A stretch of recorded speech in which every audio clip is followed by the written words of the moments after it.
Se a gente consegue controlar a língua, a gente consegue controlar o universo. É muito, muito bom isso aí. Gente, esses dias têm sido maravilhosos, né? Sexta-feira foi ótimo. Ontem, olha, eu vou dizer uma coisa. Eu costumo dizer que crente não perde, mas ele deixa de ganhar algumas coisas boas, né? Se você não foi, por alguma razão assim, não tão importante, da próxima vez, se esforce para estar, porque pensa em algo extraordinário que o pastor Maurício e a Cátia e toda a equipe fizeram para nós ontem. Quem esteve ontem no barco diz a mesma coisa.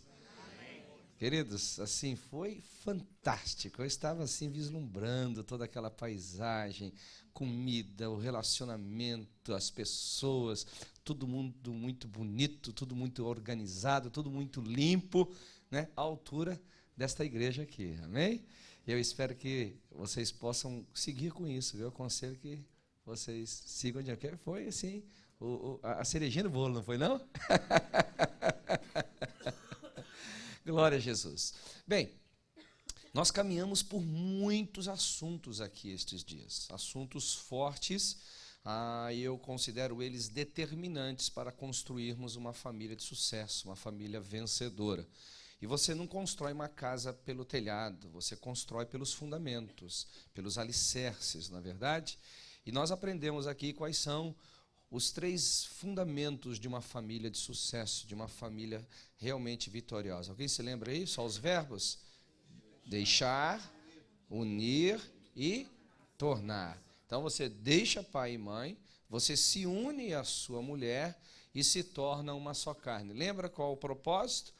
Para que nós tenhamos uma vida inteira nus e que não nos envergonhemos. Este é o grande propósito, que você chegue ao final da sua vida nua. Amém? Não, estou brincando. Né? Que você chegue ao final da sua vida dizendo, eu estou limpo, estou puro, eu não tenho nada do que me envergonhar. Eu fiz o melhor que pude ter feito dentro das minhas possibilidades, dentro do que Deus tem me dado, para abençoar minha casa e abençoar a minha família. Nós vimos que casamento é bom, mas tem os seus desafios, como o pastor Maurício disse, né? Os céus não vêm de lá só sol gostoso e nuvens para nos cobrir do calor. Vem também relâmpagos, trovões, vem algumas tempestades do céu. E a vida de casado, irmãos, ela é assim mesmo. Aliás, Deus até nos avisou que seria assim, mas você não quis ler e casou, então agora... né? Paulo disse, né? Olha, eu quero te aconselhar, meu irmão, seja igual eu, né? Não precise de mulher, mas você foi um daqueles como eu, que não consegue viver sem mulher, porque o homem não consegue viver sem mulher mesmo, né? Jesus veio dizer, são poucos que têm essa condição, esse privilégio. Olha, estou brincando. Mas nós não conseguimos viver sem elas.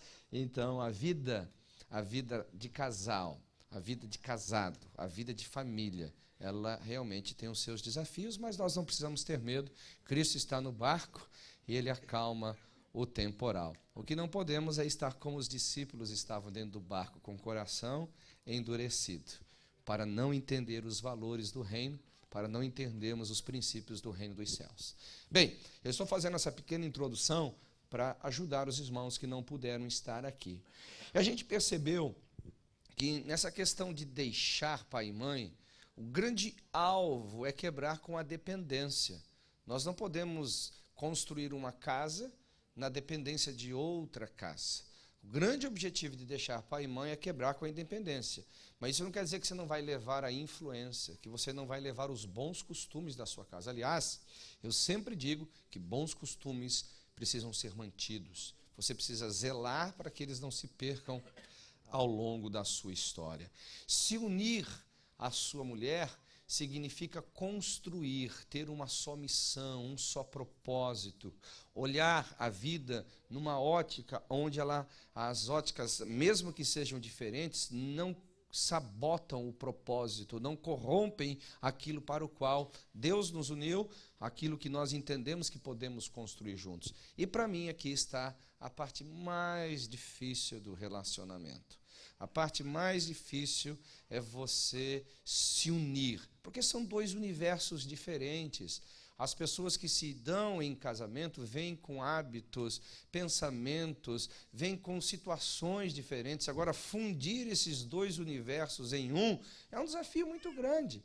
Por isso que eu sempre digo que o começo do casamento é bom, mas conforme vai se passando os anos, o casamento fica melhor. Hoje, por exemplo, eu amo muito mais minha mulher do que quando eu a tomei em casamento. Hoje o meu amor por ela é muito mais maduro, muito mais consistente, muito mais gostoso do que no início. Porque é um amor genuíno, é um amor que, assim, na minha percepção hoje, é inquebrável. Porque ele amadureceu, ele se tornou forte em Deus e um para com o outro.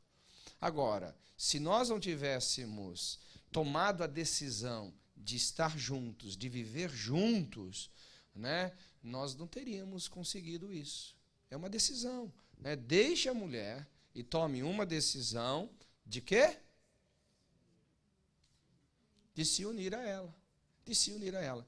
E uma das coisas, logo no início, que eu falei ontem, é que você tem que sair de casa com a mentalidade seguinte: não tem retorno. Ou seja, você tem que sair de casa por algo melhor. Né? Melhor. Porque o grande problema das pessoas é que elas saem de casa e elas sempre falam assim: poxa, em casa era melhor, com os meus pais era melhor. Igual os israelitas no deserto. Né? Voltemos para o Egito, lá tem melão, lá tem cebola, lá tem túmulos para nos enterrar. As pessoas, às vezes, elas olham mais para o lado ruim da situação do que para o lado bom. Então, assim, alguns casais, eles, infelizmente, resolveram se unir à sua mulher, mas não com a concepção de que seria melhor. Outras razões a motivou a fazer essa questão. Então, isso não é bom, isso não é bom. E falamos bastante também de se tornar uma só carne, que é a questão sexual do casamento. Bem, eu quero fazer mais uma pequena recapitulação e começar a trabalhar essa verdade espiritual de hoje. Nós vimos que nessa questão de se unir à sua mulher, nós temos muitas pressões. As pressões internas, todos nós viemos com pressões internas e temos pressões internas a vida inteira, como minha esposa falou hoje aqui. Lembra que o Senhor Jesus falou conosco ontem, de que nossos pensamentos, eles produzem sentimentos, sentimentos produzem ações e ações, elas afetam o nosso destino. Alguém se lembra aqui? Ok? Então, nós temos que tomar muito cuidado com isso. Né? Pensamentos geram sentimentos, sentimentos coordenam as ações, e as ações podem alterar positiva ou negativamente o nosso destino. Mas a grande notícia aqui é que, ainda que os pensamentos eles controlem as nossas vidas, nós podemos controlar os nossos pensamentos. Né? A Adriana falou com muita precisão hoje. Você tem que ter o controle, porque depois que você fala, você produz vida ou morte. Depois que sai da sua boca, o dano está feito. Tente imaginar qual o prédio mais alto aqui de Tampa. Tem prédios altos aqui. Vamos pegar o prédio da Gerdau aqui. Não, o prédio da Gerdau é um prédio alto. Imagina você com um travesseiro de pluma e você resolve rasgar esse travesseiro lá e jogar em Tampa inteiro. Mas por alguma razão vem uma convicção de que você fez algo errado e resolve pegar todas essas plumas novamente. O que vai acontecer? O impossível. Você não vai conseguir recolher essas plumas todas. Vai sempre ficar, por mais que você se arrependeu, por mais que você fala, não deveria ter feito isso, o dano está feito. E às vezes o dano não consegue ser reparado por completo. O dano não consegue ser comparado por completo. Uma vez, eu e minha mulher brigamos. Tem algum casal que briga aqui? Eu já falei, eu não vou pregar mais nessa igreja. Não vou mais porque vocês fazem me sentir muito pecador. Porque só eu brigo aqui. Aí até dei aqui uma palestra ontem ensinando sobre técnicas de UFC matrimonial, não foi? Técnicas de brigas espirituais, né? Mas eu e um dia minha mulher brigamos. E a minha mulher falou uma coisa que por muitos meses foi difícil curar o meu coração. Muitos meses. E um dia ela percebeu que não tinha curado a ferida, ela investiu um pouco mais de tempo e resolveu curar. Nós estávamos brigando com uma situação e tal. Falei, pô, Adri, mas nós somos amigos, a gente tem que ter amizade no relacionamento. Eu falei assim, nós nunca fomos amigos no casamento, você não é meu amigo. Acabou comigo, irmão. Destruiu eu, assim, eu não conseguia mais pregar o evangelho, eu não conseguia mais olhar para a minha família direito, eu me sentia um cocô da mosca, entendeu? Acabou comigo. E a minha mulher já me conhece, minha mulher sabe, se quando eu estou bem, eu discuto.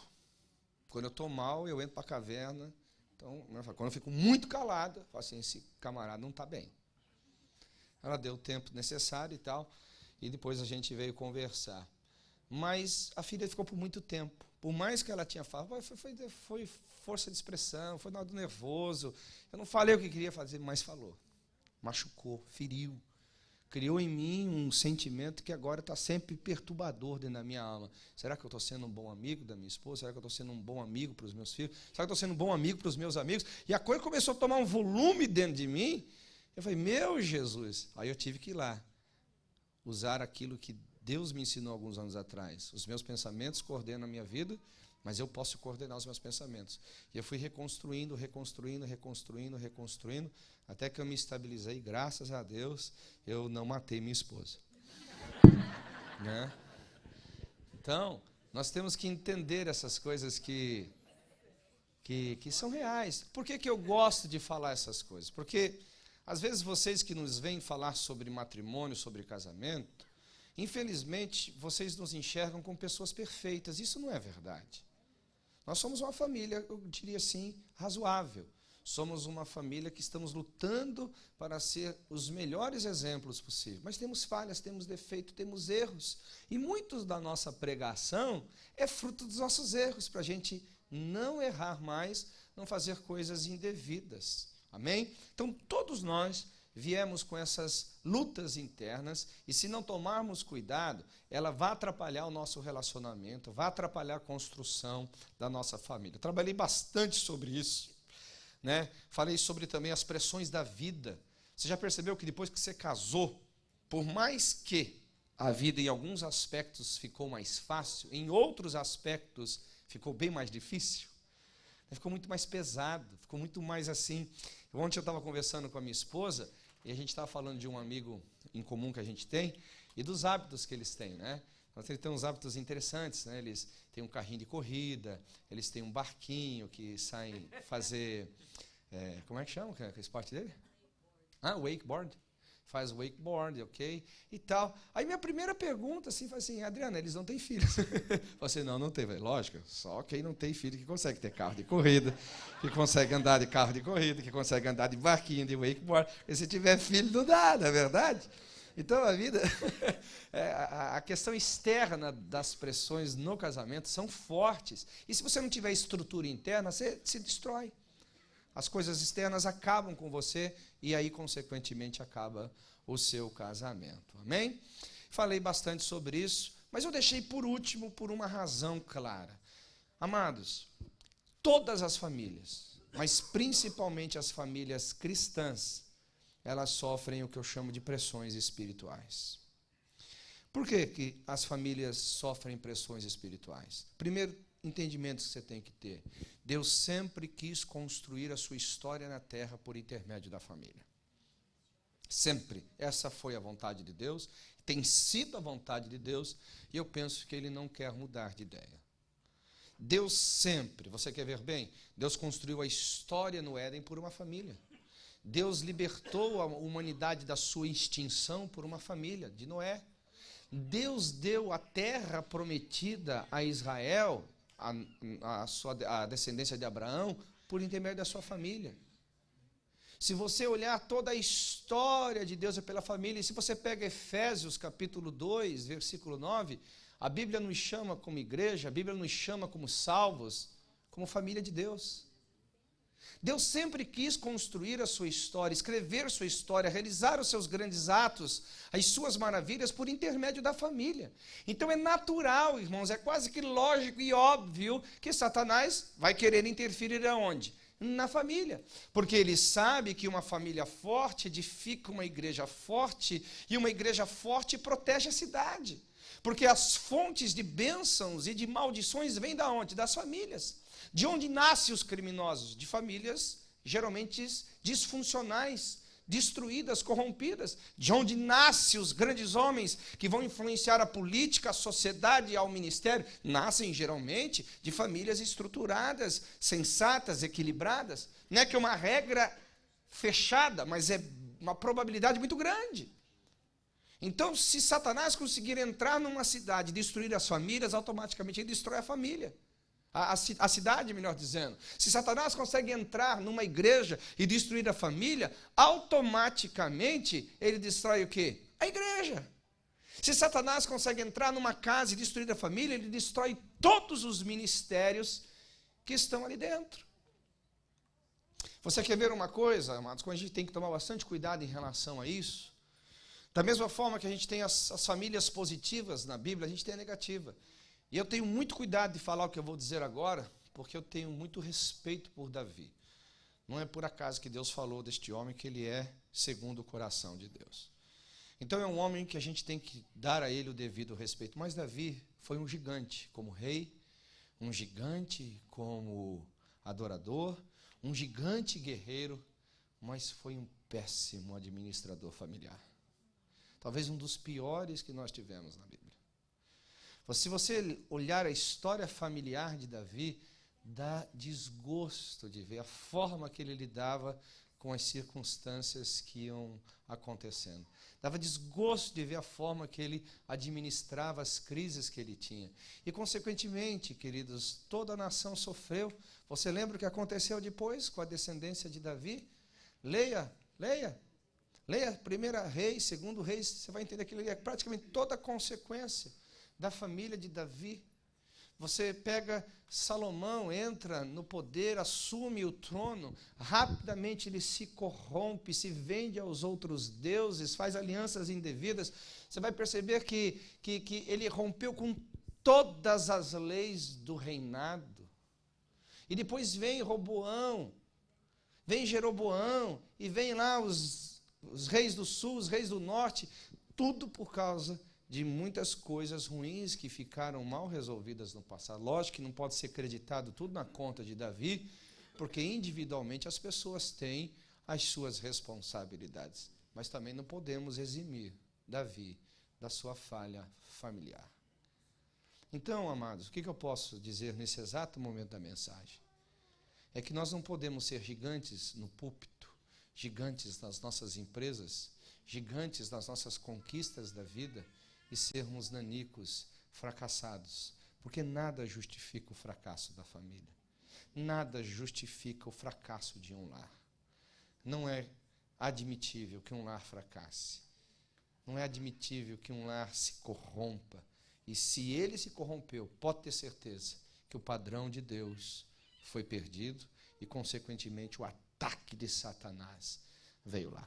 Eu quero ler um texto que vai nos ajudar aqui a termos algumas ações muito importantes para cuidarmos bem da nossa casa. Abra comigo a Bíblia no livro de Atos, capítulo 5. Atos, capítulo 5. Quem já achou, diga amém. Entretanto, certo homem chamado Ananias, com sua mulher, vendeu uma propriedade. Mas em acordo, repita comigo por gentileza, em acordo com a sua mulher, reteve parte do preço, e levando o restante, depositou aos pés dos apóstolos. Então disse Pedro: Ananias, por que se encheu Satanás o seu coração para que mentisse o Espírito Santo, conservando parte do valor do campo? Conservando-o, porventura não seria teu? E vendido, não estaria em teu poder? Como, pois, assentastes no teu coração esse desígnio? Não mentiste aos homens, mas a Deus. Ouvindo estas palavras, Ananias caiu e expirou, sobrevindo grande temor a todos os ouvintes. Levantando-se os moços, cobriram-lhe o corpo e, levando-o, sepultaram. 3 horas depois entrou a mulher de Ananias, não sabendo o que ocorrera. Então Pedro, dirigindo-se a ela, perguntou-lhe: Dize-me, vendestes portanto aquela terra? E ela respondeu: Sim, portanto. Tornou-lhe Pedro: Por que entrastes em acordo? Repita comigo: em acordo. Para tentar o Espírito do Senhor? Eis aí à porta os pés do que sepultaram teu marido, e eles também te levarão. No mesmo instante ela caiu aos pés de Pedro e expirou. Entretanto, os moços a acharam-na morta e, levando-a, sepultaram-na junto do marido. Sobreveio grande temor à igreja e todos quantos ouviram a notícia destes acontecimentos. Irmãos, a gente percebe que, por um lado, essa família era muito unida, mas, por outro lado, ela era totalmente desunida, ao ponto de nem a mulher participar do sepultamento do marido. A Bí- Imagina, o marido morreu, foi enterrado e a mulher não sabia. Né? Então a gente tem que tomar muito cuidado como a gente vive, né? Nosso lar, a gente vive a nossa casa, tá? Talvez seu marido morreu, você não participou do velório dele. Bem, a gente percebe algumas verdades espirituais nesse texto aqui. Primeiro, você percebe que Pedro fala várias vezes: por que vocês permitiram Satanás encher o coração de vocês? Por que vocês permitiram o diabo entrar na casa de vocês? Porque a palavra permissão e Satanás estão juntos nesse texto. Permissão e Satanás estão juntos nesse texto. Lembra que eu falei na introdução aqui? Não é por acaso, irmãos, que o diabo quer destruir as famílias, porque ele sabe que as famílias são o canal da manifestação de Deus na terra. As famílias são o instrumento de Deus fazer coisas extraordinárias aqui na terra. E ele vai tentar entrar. A questão é que o diabo não tem esse poder todo que a gente pensa que ele tem. Aliás, ele só tem poder restrito àquilo que nós permitimos ele fazer. Tudo que está acontecendo na nossa casa como ataque satânico, pode ter certeza de que algo está acontecendo, permitindo ele entrar. Você lembra de ontem, quando nós ministramos sobre a questão sexual do marido, da esposa? A questão do sexo não é só o sexo. A questão do sexo não é só o prazer que ele dá ao homem e à mulher. A questão do sexo é a implicação espiritual que ele tem. A Bíblia nos ensina de que a incontinência do homem, a incontinência da mulher, faz com que Satanás entre. Irmãos, eu fico pensando numa situação dessa. Eu não quero Satanás na minha casa. Alguém quer Satanás na minha casa? Na sua casa, não? Não, o mamãe foi meio estranho aqui, viu? Eu vou dar uma chance de novo, você deixar muito claro isso para o diabo, né? Alguém quer Satanás na sua casa aqui? Não. Então, se eu tenho um texto desse claro, se eu tenho um texto desse bem escrito para mim, eu fico me perguntando, né? Porque algumas mulheres ficam fazendo biquinho para ter sexo com seu marido. Irmão, talvez não seja tão gostoso o sexo com seu marido, mas pelo medo do diabo você faz. Eu estou brincando. Alguém está entendendo o que eu estou falando aqui? Eu estou brincando, mas falando sério. Você tem que pôr uma coisa na tua cabeça. Porque o que vai acontecer nessa incontinência? É simples. Né? Eu já aconselhei muitos casais que a mulher falou assim: não, meu marido me traiu, meu marido me traiu, meu marido me traiu, meu marido me traiu. Aí eu fiz uma pergunta para ela: o que levou o seu marido a te trair? Eu peguei casais que as mulheres não têm relação sexual com seu marido por anos. Anos! E quando tem, uma desgraça. Porque é tão mal feito, de tão má vontade, que o marido fica maluco. A mesma coisa o marido. Então nós temos que parar para pensar sobre isso. Satanás está tentando encontrar meios.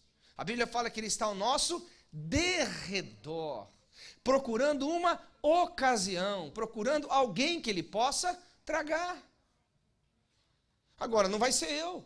Espero que não seja você que venhamos dar ocasião para que Satanás consiga implementar a sua intenção de destruir nossa casa. Assim como Ananias e Safira. Por que permitiram? Por que permitiram? Você não tem que permitir, você tem que andar em vigilância com o seu marido, você tem que andar em vigilância com a sua esposa, para que o diabo não entre. Muito importante isso. Você percebe que o que mais une um casal também se torna a fonte de maior divórcio na face da terra? Ainda vamos falar sobre sexo aqui. Irmãos, o sexo e o dinheiro, que são os dois, um dos outros pontos aqui que eu vou tratar daqui a pouco, são as maiores fontes de divórcio entre os casamentos. De fontes de destruição. Porque as pessoas permitem que Satanás entre nessas duas áreas. Então, eu quero falar algumas coisas aqui. O que faz a gente deixar o diabo do lado de fora ou deixar o diabo do lado de dentro? Amós capítulo 3, versículo 3 diz: poderão andar dois juntos se não há acordo. E a palavra acordo aqui é que, infelizmente, Ananias e Safira entraram em acordo por coisas ruins. Entraram em acordo para fazer coisas indevidas. Entraram em acordo para assumirem posições que não deveriam assumir. Então você como esposa, você como marido, deveriam ser atalaias da casa de vocês dizer, não, espera um pouquinho, nós não vamos entrar em acordo em relação a isso, porque isso está errado.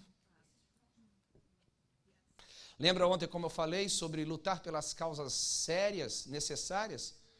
Eu vejo que muitos de nós gastamos energia com coisas até assim que poderiam ser, sabe, deixadas de lado, poderiam ser até assim ignoradas. E muitos de nós, infelizmente, pelas causas que deveríamos lutar, parece que somos fracos. Não agimos como deveríamos agir. Querido irmão, você tem que parar o seguinte, no que nós entramos em acordo? O que são valores dentro de nossa casa? O que pode entrar dentro da nossa casa? O que não pode entrar dentro da nossa casa? Entra pela área da comunicação que eu falei ontem.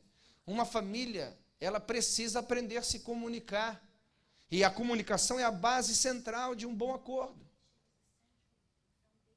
É a base central de ações que vão prevenir a ação do diabo e permitir a ação de Deus. Agora, eu quero te fazer uma pergunta, não vai responder publicamente, não. A maioria de nós já lemos esse texto e a gente sempre olha o poder dos apóstolos. Mas a gente pouco olha esse texto, o fracasso de uma família. A gente olha a igreja sentenciando o pecado. Mas a gente pouco olha o pecado que estava dentro de um lar, de uma família.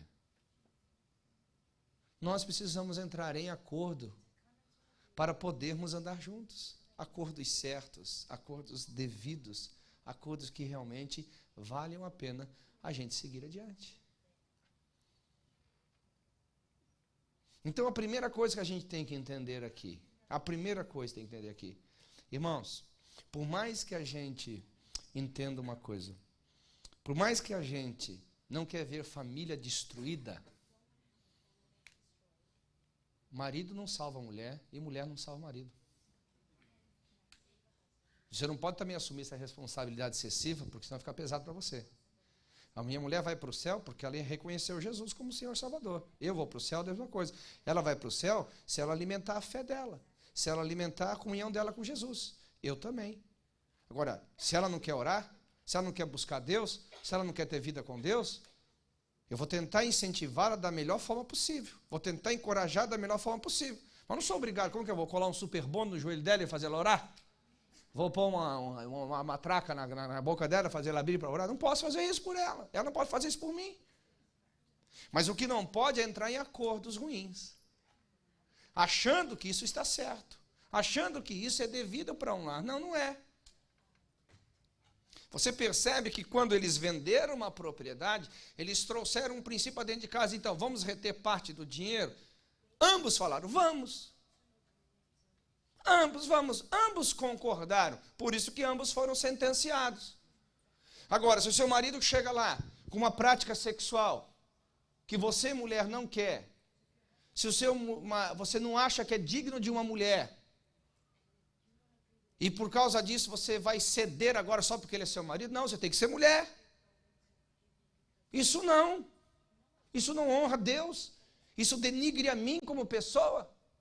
Se o seu marido chega lá querendo usar o dinheiro para roubar, pelo menos, por exemplo, o dízimo da igreja, para, sabe, trapacear um amigo, trapacear alguém, e fala, mulher, vamos fazer isso? Não, não vou. Não, você é minha mulher, eu sou sua mulher, mas eu não sou obrigado a concordar com você em relação a isso. Lutar pela causa certa. Lutar por aquilo que protege. O que fez Adão cair foi porque ele perdeu a palavra e governou na alma. O governo de homem e mulher, a influência de um homem para uma mulher, de uma mulher para com um homem dentro de um lar, tem que se manter aonde? Na palavra. Não nas emoções. Eu sei que é muito difícil, minha mulher disse assim, o cônjuge tem uma força, tem uma habilidade, ele tem uma entrada no coração do outro que ninguém mais tem. Então é muito difícil você tomar decisões familiares que não estão totalmente envolvidas com as emoções. Mas uma coisa é certa, a palavra tem que estar acima disso. E o que vai proteger é o seu posicionamento diante do que está sendo proposto para o acordo. Quem está comigo, diga amém. Porque às vezes a gente cria uma ideia de que submissão é obediência irrestrita. Não, querido, submissão é uma coisa, obediência é outra. Totalmente diferentes, são assuntos que se completam, mas são totalmente distintos um do outro. Eu sou submisso, mas nem sempre eu preciso ser obediente. Porque o que está sendo me exigido como obediência vai fazer eu pecar contra a lei de Deus, vai fazer eu pecar contra a verdade, vai fazer eu pecar contra mim, vai fazer eu me destruir minha família, e eu não faço. Quem está comigo, diga amém. Amém. Certa vez a mulher, não estou vindo mais para a igreja porque meu marido não quer vir e tal. Larga ele lá, minha filha. Larga ele lá. Ah, pastor, mas vai desviar. Mas já está desviado, você não percebeu? Não é que ele vai desviar você. Quem está comigo aqui ou não? Eu sei que parece forte o que eu estou dizendo, mas precisa ser dito, irmãos. Para que haja em nós maturidade relacional. Eu não vou construir uma família na base de Ananias e Safira, que entra em acordo com coisas ruins. Eu vou construir uma família na base real, como a família de Noé. Vamos construir uma arca? Vamos. Vai demorar muito tempo? Vamos. Mas nós vamos construir algo que Deus pode usar, não que Satanás vai usar. Aleluia! Eu vou ser como a família de Abraão. Eu vou sair da minha terra, vou peregrinar, vou. Mas tanto eu como Isaac e Jacó, nós vamos gerar algo que Deus vai poder usar. Aleluia. Não Satanás vai usar. Glória a Deus. Eu sou família de Deus, para a ação de Deus, não para que Satanás use. E isso passa pelos acordos.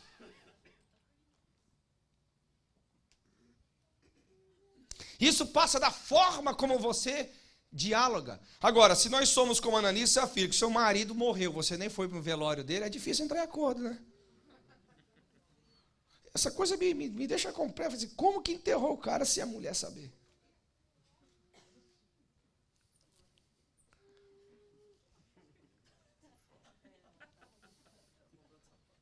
Estava comprando sapato? É com a parte do dinheiro que sobrou, não é verdade?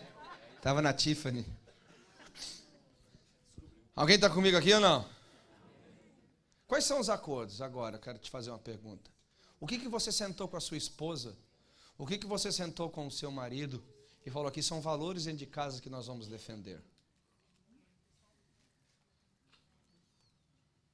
O que é claro, que está escrito na parede de casa? Não precisa chegar a esse nível, mas talvez é bom. Mas são os valores da família Jamal. São os valores da família X, valores da família Y. Aqui nós entramos em acordo para junto estarmos edificando uma casa. Vocês sabem que eu tenho com filhos pequenos, eu constantemente tenho tentado ensinar eles. Porque filho, ele não tem uma referência ainda muito formada. Então tudo que ele vê fora, ele acha que é o certo. E eu estou tentando falar para eles, filhos, é o seguinte, você vai ver pessoas lá fora que vão fazer coisas que não são os nossos valores. A nossa família pensa diferente. E eu tento equilibrar para não torná-los alienados ao mundo. Eu tento equilibrar para que eles não sejam estranhos à sociedade. Mas eles vão ter que saber que em alguns momentos eles vão ter que aborrecer os amigos dele, desde cedo. Esses dias o meu filho chegou com uma crise em casa, e eu falei assim, Cristian, como é que está lá a questão de orar? Você tem orado na escola? Ele pegou e falou, não, papai, eu não orei. Eu falei, mas por que você não orou, meu filho? Ah, porque os meus amigos vão tirar sarro de mim. É pressão, irmão. Pensa que a criança não passa pressão dentro de uma escola, não. Ainda mais essas escolas ateias, cheias de bruxaria. Você já foi na biblioteca do seu filho onde você estuda? Você já foi na biblioteca? Eu já fui. Tem mais livros de bruxaria, mais livros de feitiçaria, mais livros dessas porcarias do que livros cristãos dentro das bibliotecas de escola. Seu filho está sendo bombardeado. Então você tem que inserir o teu filho num contexto de acordo familiar. Todos vivem assim, filho, é verdade, mas nós vivemos assim. Esses são os nossos valores. Esse é o valor da nossa casa. Esse é o valor do nosso lar. É assim que nós usamos o nosso dinheiro. É assim que nós guardamos a nossa integridade. É assim que nós nos respeitamos uns aos outros. Eu te perguntar pela segunda vez, quais são os acordos que você tem dentro da sua casa?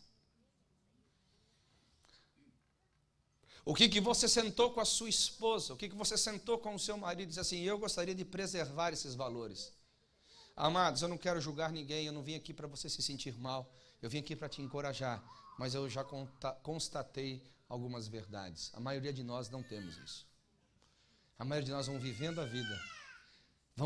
vivendo a vida conforme ela vai se apresentando, e nós não vamos construindo a vida baseado em valores. Nós vamos enfrentando as situações conforme elas vão surgindo, mas nós não enfrentamos as situações por valores. E eu vou te mostrar algumas questões aqui na Bíblia. Por exemplo, Daniel, por que ele não quis comer da comida do rei? Você já parou para pensar? Não é porque a comida era ruim, irmão. Não é porque não era health. Eu já vi pregador falando assim, Daniel não comeu porque não era health. Eu falei, cara, vai pregar no outro cemitério, porque não dá para você ficar pregando essas besteiras aqui. Daniel não comeu a comida, não é porque não era health, não é porque era muito gordurosa. Daniel não comeu porque eram comidas consagradas ao Satanás, ao demônio. Ele não comeu porque ele tinha valores. Ele assentou no seu coração uma decisão por valores. Ele estava fechado com Deus, ele estava de acordo com Deus. Eu vou honrar o Senhor, seja em terra estranha. E Deus o honrou. Sadraque, Mesaque e Abdenego, quando o rei disse, a estátua está erguida, e eu vou tocar a trombeta, e quem não se dobrar vai ser jogado na fornalha. Você se lembra o que aconteceu? Eles não se dobraram. E o rei disse, eu vou mandar acender 7 vezes mais a fornalha, e eu vou te jogar lá, e eu quero saber se o seu Deus vai te libertar. Eu gosto da resposta daqueles rapazes, eu amo a resposta daqueles rapazes. Ei, eu quero te falar uma coisa, se ele vai nos libertar, não compete a nós, mas o que compete a nós é, nós fizemos um acordo com Deus, nós iremos adorar somente a Deus, só iremos prestar culto a Ele, e não iremos nos dobrar diante de outros deuses. Aqui minha parte amplificada, ainda que isso custe as nossas vidas, nós precisamos defender valores tão fortes, que se for necessário, a nossa vida vai ser o preço para defendê-los. A questão é que, como família, nós perdemos essas questões, porque o mundo está diluído. Nós chegamos no século 21 com um mundo pluralista, chegamos no século 21 com um mundo com verdades privativas, chegamos ao século 21 com um mundo secular. Deixa eu explicar o que significa isso. O que é um mundo pluralista? As verdades, é um mundo de verdades, não é um mundo de verdade. Por isso que vem a teoria do politicamente correto, diplomaticamente correto. Você não fala a verdade pela verdade, você simplesmente convive com as muitas verdades que às vezes são mentirosas. O que significa privativa? Vivemos num mundo onde que a verdade já não é mais verdade. A verdade é o que é verdade para mim, independente se ela seja uma mentira. E vivemos no mundo secular, irmão. Há um pouco tempo atrás, a igreja tinha voz na ciência. Hoje, há pouco tempo atrás, a igreja tinha voz na cultura. Hoje, há pouco tempo atrás, a igreja tinha voz na educação. Hoje, há pouco tempo atrás, a igreja tinha voz na política. Hoje, o mundo humanista, ainda que ele trouxe grandes benefícios para a nossa geração, ele também rompeu com Deus e a igreja, rompeu com o que é santo, o que é sacro, para colocar o homem no centro do universo. Esse é o mundo que nós vivemos ali. Agora, isso vai ser também alimento para a sua família? Não. A minha família é uma família cristã. A minha família é uma família de Deus. A minha família tem valores, nós defendemos estes valores. Terceira vez que eu pergunto, quais são os acordos que nós fizemos, que você fez, que eu fiz? Isso está claro, isso é repetido, isso é um padrão dentro de casa.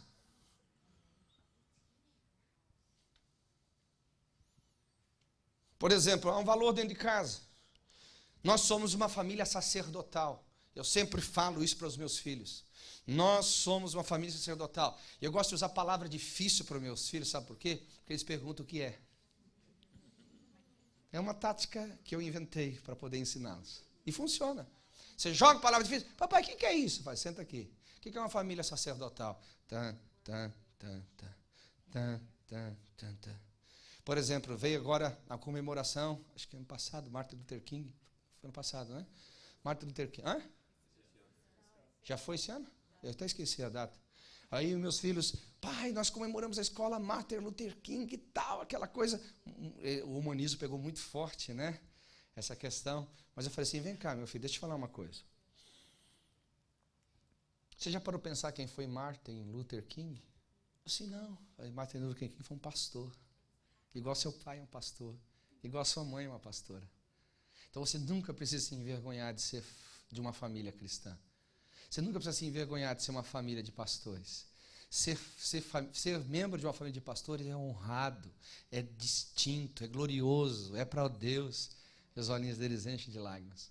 São valores que você tem que defender.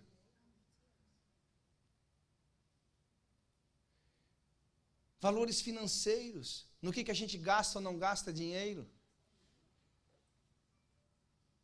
No que a gente investe ou não investe o nosso dinheiro.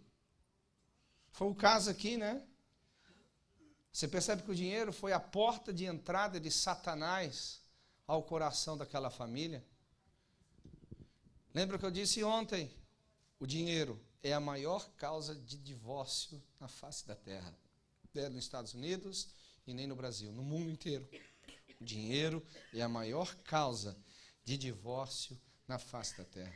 Aquilo que deveria ser para a bênção, para a construção, para abençoar todo mundo, se torna fonte de maldição. Por quê? Porque não tem valores de Deus regindo, não tem acordos divinos.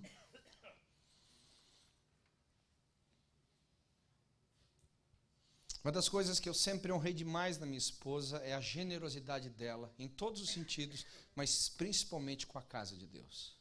Eu nunca tive problema com a minha esposa com relação a dízimos e ofertas. Eu nunca tive problema de nós sermos generosos com a obra de Deus. Na realidade, eu que mais seguro ela do que qualquer outra coisa. Porque se fosse por ela... Agora eu fico me perguntando às vezes como que uma família entra em acordo para reter o que é de Deus. Gente, deixa eu te falar uma coisa sobre o que eu entendo em relação ao dinheiro. Olha bem para mim que eu estou pregando para você. Uma vez eu estava discutindo com um homem com relação a dinheiro. E o Espírito Santo me ergueu e disse assim, pare de discutir com ele sobre dinheiro. Porque a discussão dele, pastor Maurício, era assim, não, dízimo é do Velho Testamento, dízimo é do Novo, essa coisa de... Tem uma doutrina do Satanás correndo por aí, não tem? É?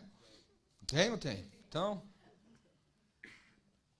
vamos cortar o rabo do diabo agora. Porque a cabeça já foi pisada, irmão. Não precisa mais se preocupar com a cabeça. Agora é só arrancar o rabo. Então a gente tem que parar para pensar o seguinte.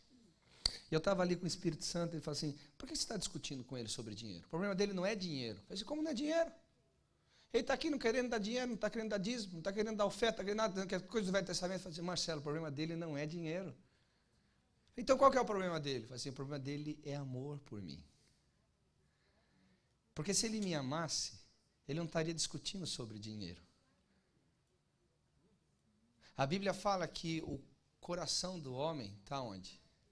Onde estão as suas riquezas. Se o coração dele estivesse em mim, ele estaria se preocupando de como servir mais e melhor com o dinheiro que ele tem. Ele estaria se preocupando como dar mais, com maior voluntariedade. Você lê os irmãos lá na carta de Coríntios, os irmãos de Colossos, que deram da sua pobreza, e não somente deram da sua pobreza, mas voluntariamente também se entregaram a mim. Falei, é verdade. Então a questão é que ele não tem paixão por mim. Ele não me ama, ele não ama a minha casa, ele não ama a minha igreja. Por isso que ele tem dificuldade em dar. Porque você só investe em quem você ama. Eu falei, Deus, é verdade. Aí quando eu comecei a ministrar aquele homem nessa direção, comecei a andar em vitória com ele. Então a questão aqui é o seguinte, nós como família temos que parar para pensar, poxa, a gente ama ou não ama a obra de Deus? Ama ou não ama pessoas? Ama ou não ama investir? Porque vamos reter, irmãos, aquilo que pertence a Deus, pertence à obra de Deus, pertence às pessoas. O que nos conserva nisso são valores. Você valoriza a obra de Deus? Você valoriza ou não valoriza a obra de Deus? Amém. Aleluia. Então, se você valoriza, não entre em acordos errados. Ponha valores dentro da sua casa, dentro do seu lar, com o seu marido, com a sua esposa, com os seus filhos. Eu tenho um porquinho, tenho um pig bank lá. E o pig bank em casa tem 3 compartimentos. Um compartimento pertence a Deus, outro compartimento pertence a eles, e outro compartimento pertence a dividir com alguém. Então são valores que a gente ensina desde casa. Eu quero que os meus filhos sejam dizimistas. Eu quero que os meus filhos sejam ofertantes. Eu quero que os meus filhos sejam almas generosas. Eu quero que eles prosperem na vida para que não tenham só pão para comer, mas tenham uma sementeira abundante para distribuir no planeta Terra inteirinho. Agora eles vão aprender isso onde? Em casa. Vão aprender com os valores que nós praticamos. Vão aprender com os valores que nós falamos dentro de casa. Quem está comigo aqui, diga amém. Amém. Então eu vou perguntar pela 4ª vez. Quais são os valores que você tem preservado dentro da sua casa? Isso aqui é um assunto que tem muito assunto para falar. Mas eu queria deixar isso no seu coração. Satanás está aí, queridos, procurando uma família para tragar. Satanás está aí procurando alguém para ele entrar e destruir. Sente com a tua esposa, sente com o teu marido e fale com ele, gente, vem cá, vamos aqui, meu amor, vem cá, senta aqui. Olha, Satanás está me tentando nessa área, o diabo está me tentando naquela outra área, estou percebendo que Satanás está atacando essa área. Vamos fechar as brechas aqui, vamos começar a orar junto, vamos começar a jejuar junto, vamos lá e tal. Se seu marido está muito fraco ao ponto de não conseguir orar, ora por ele, intercede por ele, se levanta por ele, tenta motivá-lo. Se a sua esposa que não está conseguindo orar tanto, não está buscando mais, não se ora mais junto, não se está, porque é difícil, irmão, é difícil. Orar em família, talvez as coisas mais difíceis que se tem, sabe? Mas tome sua parte, se levante, se erga em Deus, mas diga, eu não vou ser como a família de Daniel e Safira, que vai entrar em acordos para Satanás entrar. Eu vou ser uma família onde Deus vai usar para a sua glória, onde Deus vai usar para a manifestação do seu poder, onde Deus vai usar para os céus descerem na terra. Uma família de glória, uma família de honra, uma família de sucesso, uma família poderosa na terra, em o nome de Jesus. Quantos concordam? Diga amém. Amém. Então eu gostaria que você ficasse em pé nesse exato momento. E eu gostaria de pedir ao anjo dessa igreja, e junto com a sua esposa, Kátia, viessem aqui, por favor. Eu gostaria que você pegasse a mão da sua esposa, do seu marido. Se você não sabe onde teu marido está, corre antes que vão sepultar ele. Não estou brincando.